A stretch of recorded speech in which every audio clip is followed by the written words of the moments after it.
They teach you not to get emotional. You're the calm in the storm, a voice people cling to in the worst moments of their lives. That's the job. You guide them, you keep them talking, you send help, and when it's over, you move on. That's what we're taught, but some calls don't let you move on. It was a Tuesday night, July hot, sticky, the kind of heat that doesn't break even after sunset. We were running light that night, one dispatcher out sick, one covering a double. The call came in at 2:13 a.m. I remember the time because I had just stretched and taken a sip of cold coffee. I had no idea I was about to get the call. I'd still be thinking about 2 years later. The line connected, but no one spoke right away. Just breathing, soft, shallow. I said, 911, what's your emergency? Still no answer. Then, finally, a woman's voice. She sounded ... off. Not scared, not in pain, just distant. She said, "Hi, I'm not sure if I should be calling." Her voice was light, polite, like she was ordering takeout. I asked her if she was safe, if she needed police, fire, or medical. She paused, then said, "I think someone came into my house, but I'm not sure." Not sure, that raised red flags. I asked her name. She said it was Julie. No last name, just Julie. I asked where she lived. She gave me a street name, and I recognized it. Quiet neighborhood in the suburbs. I pulled it up on the map and got a full address. I said, "Okay, Julie, can you tell me what happened?" She said, and I remember this exactly. I woke up and the door was open, but I don't remember opening it. Again.com. Detached. I asked, "Do you see anyone in the house right now?" "No," she said, "but I feel like someone was here." That's when I started the process to dispatch officers, just in case. Gut feeling. Then she said something that made me go cold. She whispered, "I think I talked to them." I said, "To who?" She didn't answer. I tried again. "Julie, are you alone right now?" She said, "Yes, I think so. My cat's here." Then wait, no, he's not. I heard her get up. The sound of bare feet on hardwood. The phone rustled as she moved through the house. "Julie," I said, "do not hang up. Stay with me. Are you armed? Is your door locked now?" I could hear her walking. Then she said, very softly, "There's blood on the floor." "What kind of blood?" I asked, already motioning for the supervisor to escalate. "Julie, are you hurt?" She said, "No, I don't think so." A pause. Then, "It's not mine." She started to cry. Just a little, not full sobbing, almost like she didn't know why she was crying. That's when I heard a sound through the phone, a soft, dragging noise, like something heavy being pulled. Across the floor, I asked Julie, "Are you safe? Do you need to leave the house?" No answer. Then she said, and this still makes my skin crawl, "Why is he smiling like that?" "What do you mean?" I asked. "Who's smiling?" "Julie." But she didn't respond, just breathing. Then the line went dead. I tried calling back. No answer. Officers arrived 7 minutes later. The report said the front door was wide open when they got there. No forced entry. The woman Julie was standing in the hallway, barefoot, staring at a spot on the floor. There was blood, a lot of it, trailing from the kitchen to the back door. And here's the part that I still can't shake. Julie had no idea what happened. They said she seemed confused, dazed. She kept asking where her cat was. She didn't mention the call, didn't remember making it. There was no sign of anyone else. No weapons, no struggle, no ID on her either. Just the first name. The blood was tested. It wasn't hers. It wasn't animal either. They never found out whose it was. They kept her at the hospital for observation. Toxicology came back clean. No drugs, no alcohol, no head trauma. Eventually, a relative was found. A sister who hadn't seen her in months. Said Julie had a history of depression. Maybe some dissociation. But that doesn't explain the dragging noise. Or the voice. I heard when the line first connected, that shallow breathing that wasn't hers. I listened to the recording later, over and over. And right before she says hi, there's another sound, just barely audible, like someone whispering. We ran audio filters on it. Couldn't isolate it clearly, but I swear, it sounded like a man's voice. And what I think he said was, "You're not alone." That call never left me. Some nights I still dream I'm on the line, listening to that quiet voice say, "I think someone came in," while something unseen stands just behind her, waiting.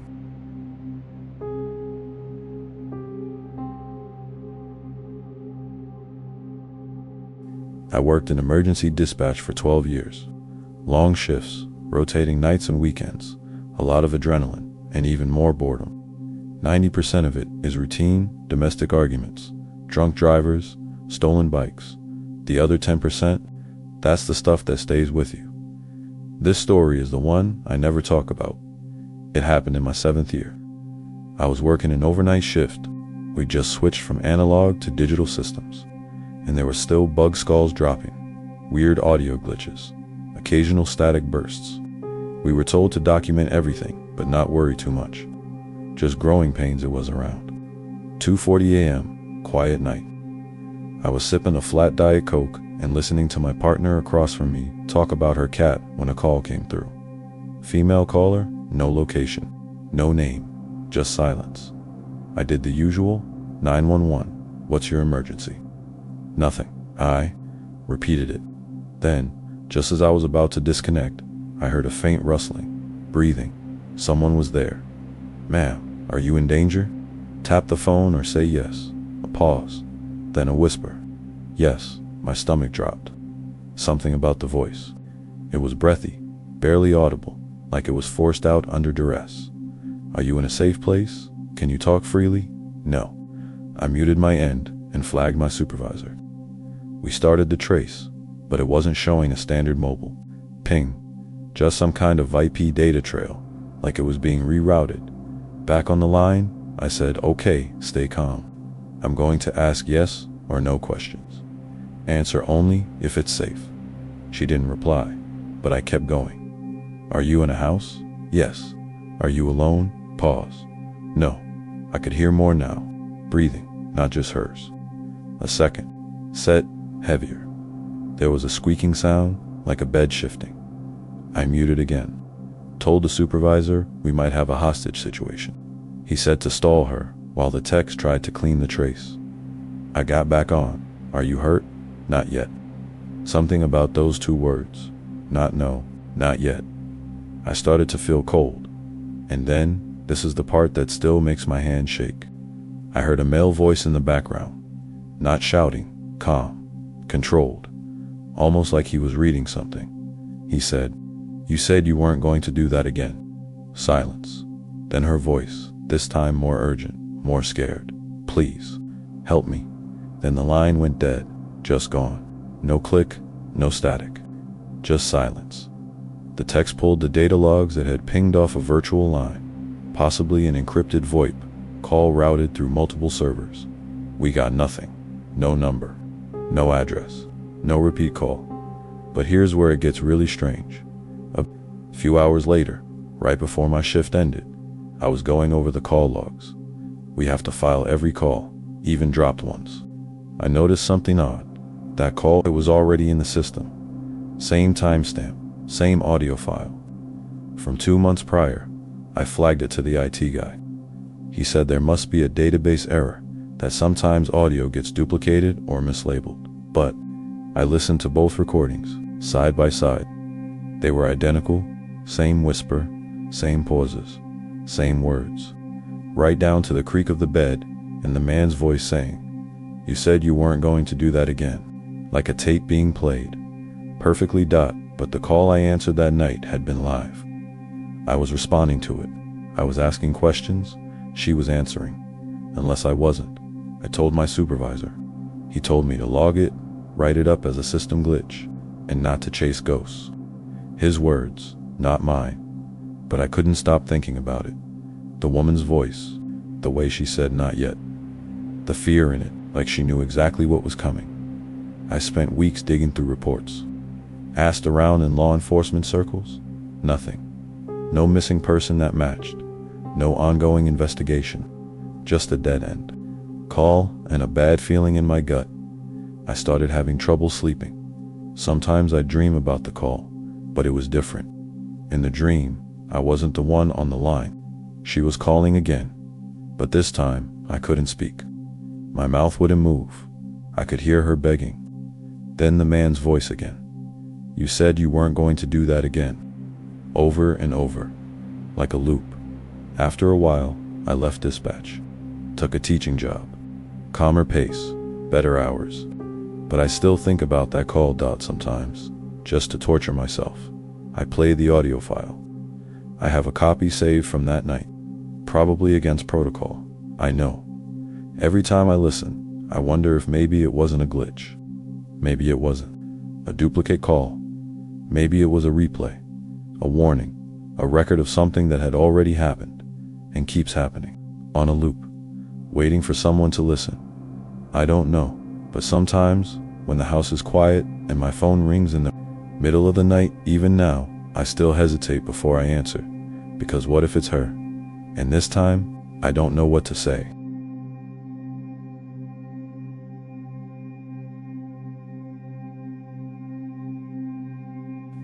I used to work the night shift at a hospital just outside Philly. 3 nights on, 4 off. I'd get home around 7:30 in the morning, take a shower, maybe eat some cereal if I wasn't too tired, and then pass out by 9. This happened on a Thursday morning, I remember, because it was my last shift of the week, and I was already planning to just sleep and do absolutely nothing all day. I just moved into a new place, a small rental house, like a bungalow on a quiet dead-end street. It felt safe. Safe enough to not double-check every door and window.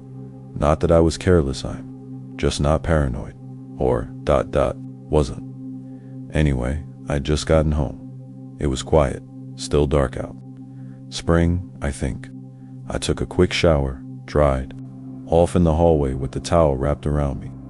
That's when I noticed it. The bathroom door was cracked open a little, just slightly ajar. I know that doesn't sound like much, but I always close it. Habit. Ever since I was a kid, I hated seeing the bathroom mirror at night. Superstitious nonsense. But I know I shut that door when I left for work. I always do. And now, it was just open maybe 2 inches. I stood there for a second. Water still dripping off my hair onto the floor, and I just stared at it. It was probably nothing. Maybe I didn't shut it all the way. So I walked over, pushed it shut, and went to my room. Got dressed, brushed my hair, and crawled into bed. Lights off, blackout curtains drawn, white noise machine going standard routine. I was out in 5 minutes. I don't know what time it was when I woke up. My phone said 12:18 p.m. Something had pulled me out of sleep, but I wasn't sure what. I lay there for a second, groggy. Then I heard it, a creak, the sound of the floorboards in the hallway, just outside my door. I have one of those older houses, floors that groan when you walk on them.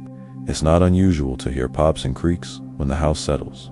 But this was different. This was the sound of someone putting weight on the floor, moving. Slowly, I sat up in bed, heart thudding. For a second, I told myself it was probably the neighbors. I've got 2 houses on either side, all people to the left, young couple to the right. Sound travels. But this felt inside. I got out of bed and pressed my ear to the door. Nothing. Then another. Creak. Closer. I backed away and grabbed my phone. No new messages. I opened the keypad and dialed 911, but I didn't hit call. I didn't want to be that person who panics over nothing. I tiptoed to the window and peeked out through the curtain. My car was in the driveway.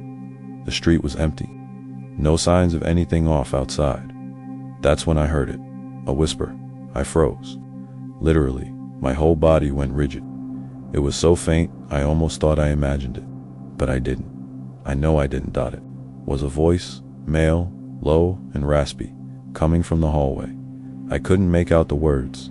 It was like he was talking to himself, or someone else. I didn't move. I didn't breathe. I just stood there for what felt like forever.